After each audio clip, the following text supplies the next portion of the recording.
En el vídeo de hoy vamos a ver cómo la articulación de la cadera puede ser una causa de dolor en la zona inguinal y provocar el conocido síndrome de impingement femoroacetabular. Vamos a verlo.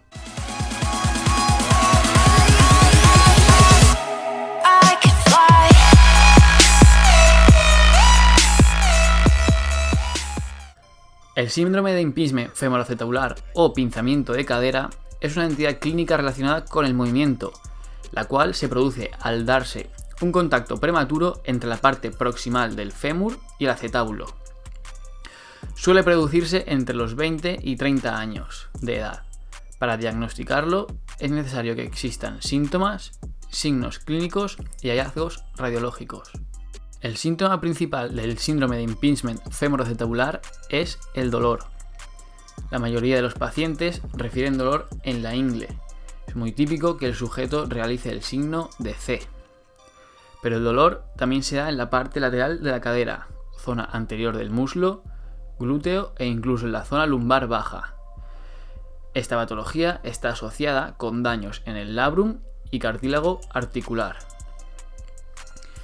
El dolor en el pinzamiento de cadera generalmente está relacionado con el movimiento o la posición. Esto engloba a pacientes que notan dolor durante o después de alguna actividad vigorosa, como por ejemplo después de jugar a fútbol o durante los golpeos de balón.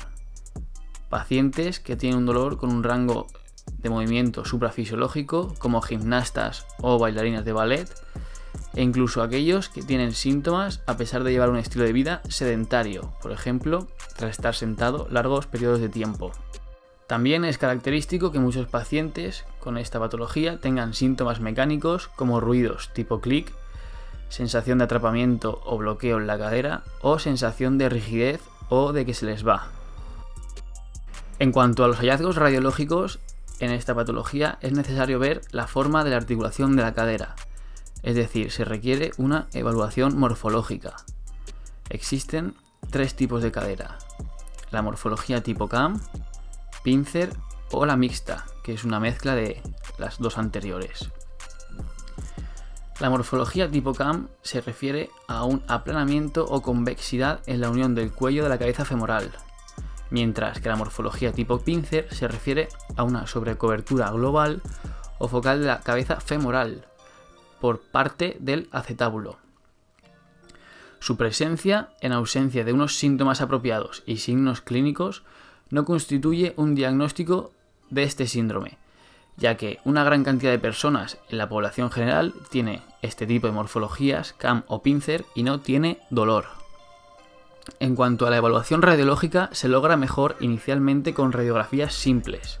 Una radiografía pélvica permite una evaluación general de la pelvis y las caderas, y exclusión de otras afecciones dolorosas como fracturas, displasia acetabular y osteoartritis. La resonancia magnética nos dará más información morfológica y es importante realizarla si se considera la cirugía. Por último, una artrorresonancia de la cadera suele ser más precisa que una resonancia simple para evaluar el labrum y cartílago, ya que, como hemos mencionado antes, esta patología se suele asociar con daños en labrum. A nivel clínico, la prueba más conocida para evaluar esta patología es la prueba de Fadir, que consiste en una flexión, aducción y rotación interna, la cual es muy sensible. Esto quiere decir que es generalmente positiva cuando el síndrome de impingement está presente, pero no es muy específica, es decir, que a menudo es positiva cuando este síndrome no es el diagnóstico correcto.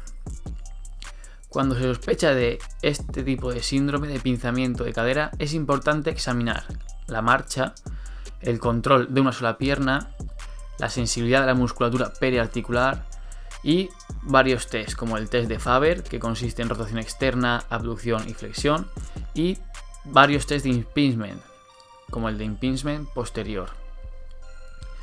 Hay que recordar que para considerar un test positivo, el dolor reproducido debe ser familiar para el paciente. Es esencial examinar la ingle en busca de otras estructuras que puedan producir un dolor similar. Si te ha gustado el vídeo, te agradezco un like para que en el próximo vídeo suba qué tipo de ejercicios son los recomendados para este tipo de patologías.